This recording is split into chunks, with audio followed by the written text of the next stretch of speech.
Yes. Um, I'm going to start with a sort of negative feeling. Hands down, absolutely. Okay. Haneda Airport is fantastic. Haneda? Haneda. It's kind of surreal. It's like being in a movie set. Okay. Somehow. It's a little bit like an enormous, spacious spaceship, because it's so beautifully designed. Big sweeping sort of ceilings and domes and so on, and it's white, but it's that kind of pearly white, so it sort of reflects the light. It throws the light around all over the place. You're not even aware of it, but that's what's happening. Lovely, great big windows, and it's so easy to find your way around. You can kind of see where you want to go. I think part of that was possibly due to the fact it wasn't very crowded. I don't know what it's like when it's really busy. But it was a fabulous place to be. I could quite happily have spent 4 weeks in the airport, nearly, not quite, at the airport, because it's so beautifully designed, and the staircase has got this lovely kind of sweep to it. There's room for you, and you're accommodated there, and it's really dangerous having a bookshop next to a coffee shop up on the balcony. Yes, yeah, Waterloo. So coming from there to Heathrow, you're kind of confronted with the confusion that's always around English airports.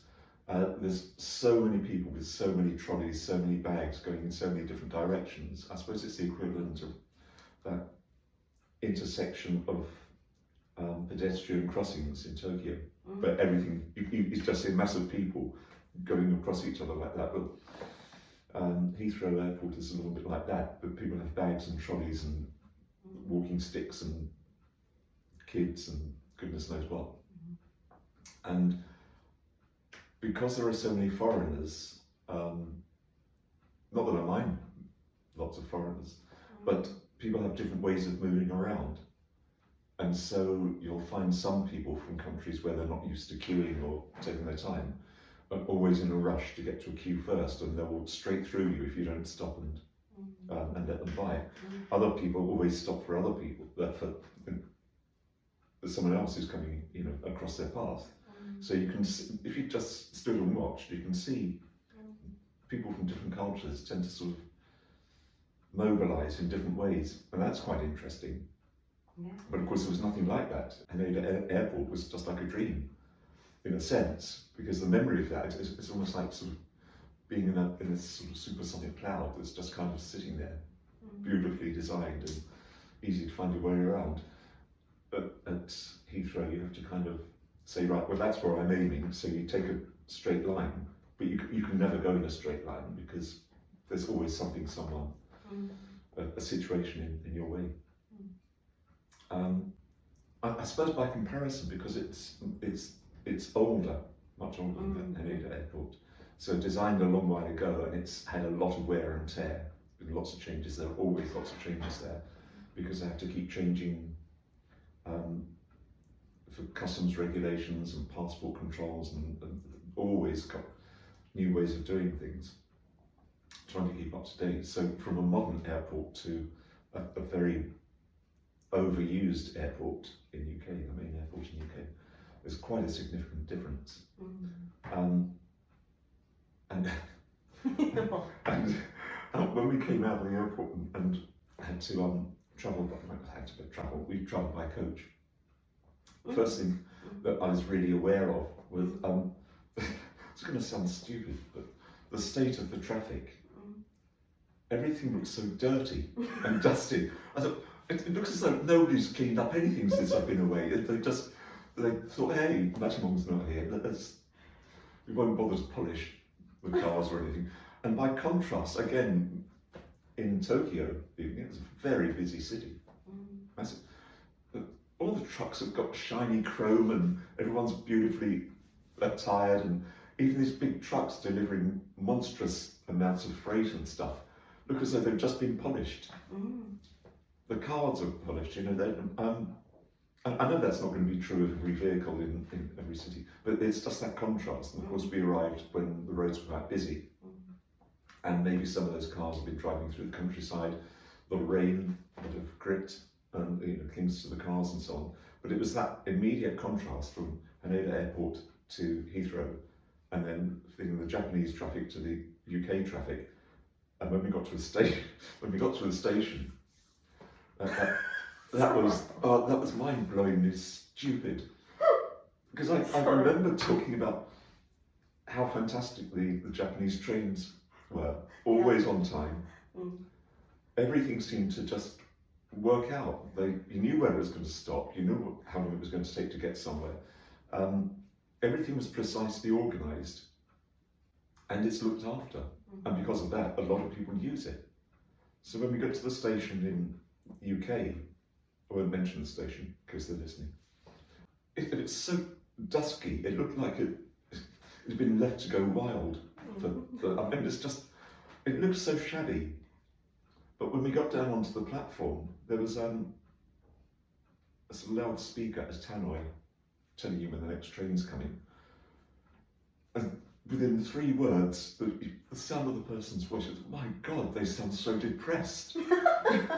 It's true. It was something like, the next train on platform 1. And it's a big sigh. It's, oh my God, just go and have a lie down, for goodness sake. It was terrible. But what it was about to say was anybody travelling to such and such a station, we advise you not to get off there because the elevators don't work. But if you go to the next station after that, only 2 elevators work, but not the escalator. But if you go to the 3rd train station after that, you might have to catch a bus because the connecting traffic, it just went on and on. I thought, oh my God, this is England.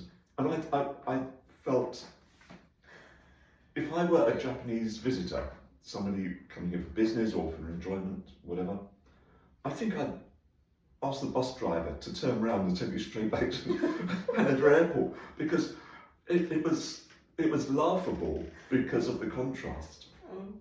And not every station's like that, not every bit of traffic and function in the UK is like that. But I thought to myself, if you come out of the airport in Haneda, that beautiful environment, and you step outside, head towards a taxi, the doors open automatically. It's like an invitation. Please come and sit down. It's lovely and comfy and warm in here.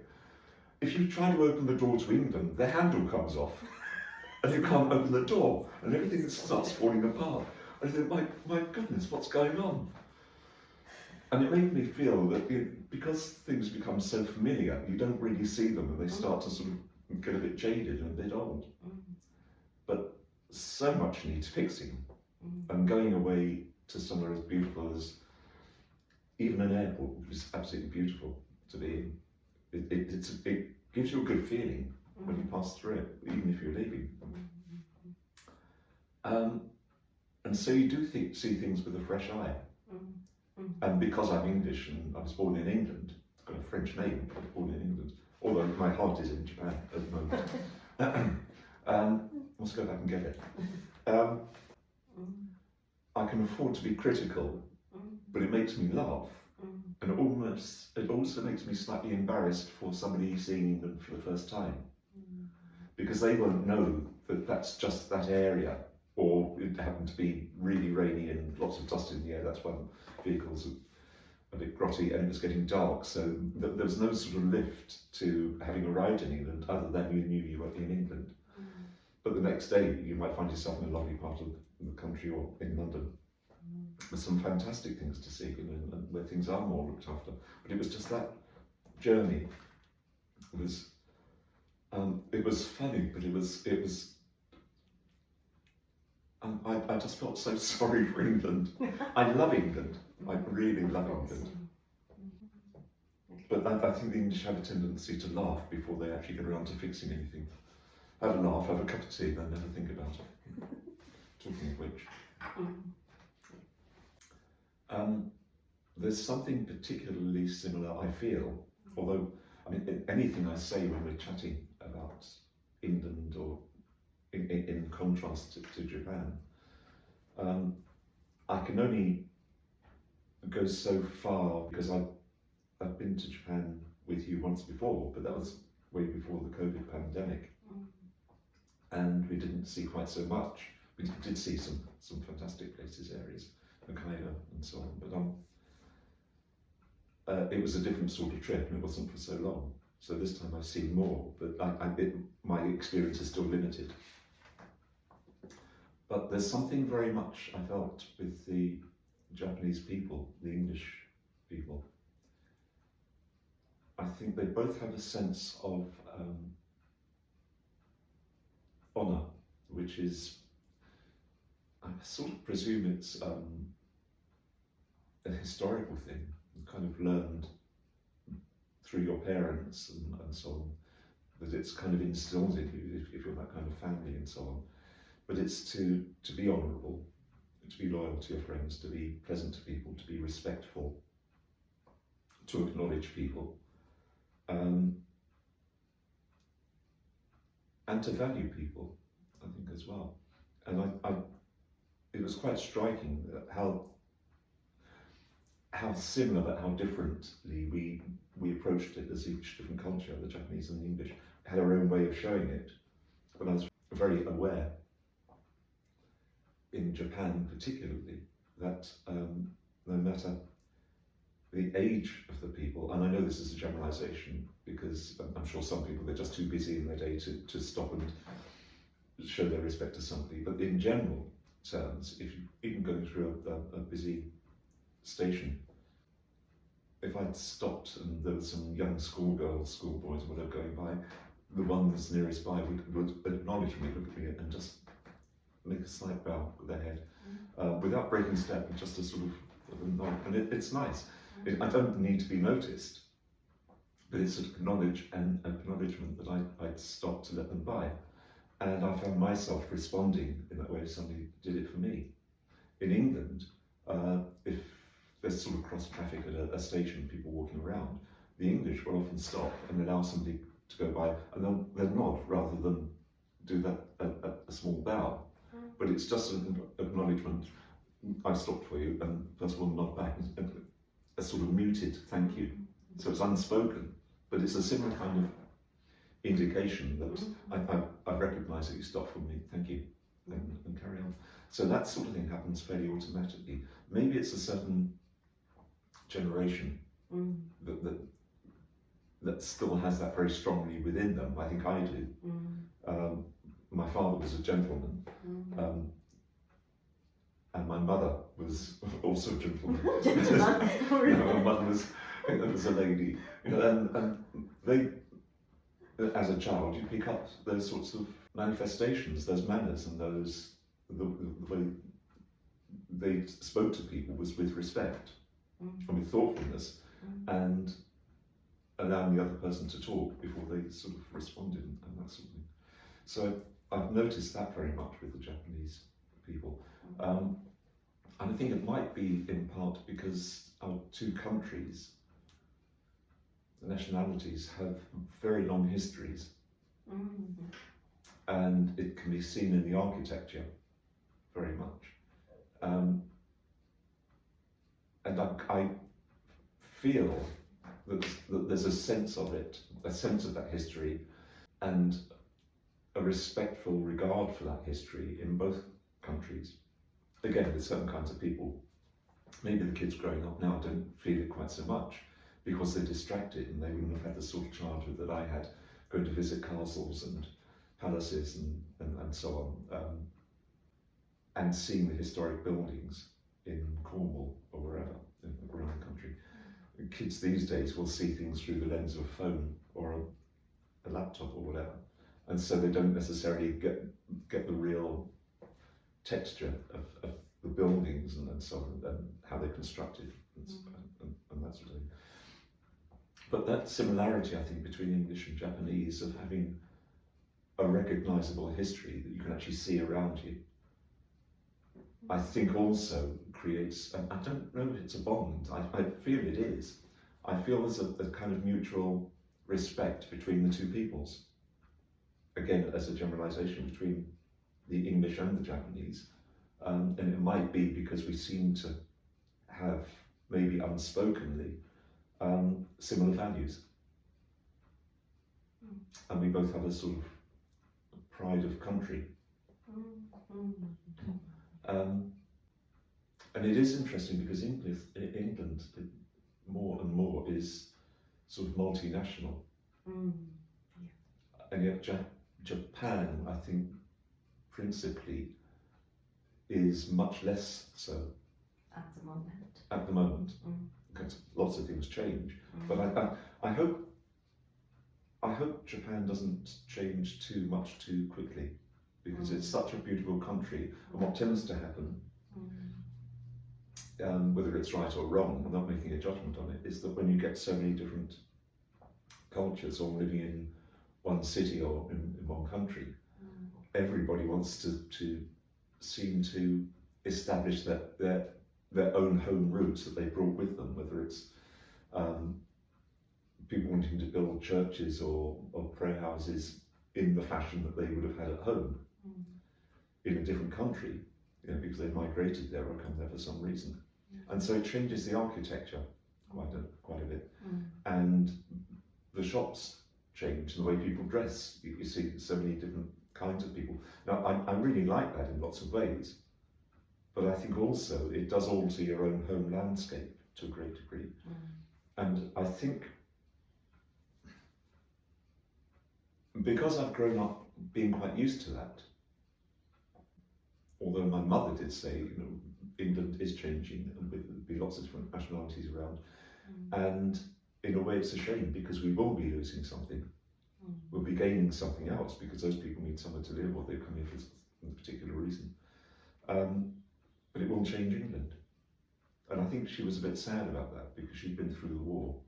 And I think coming out of the war,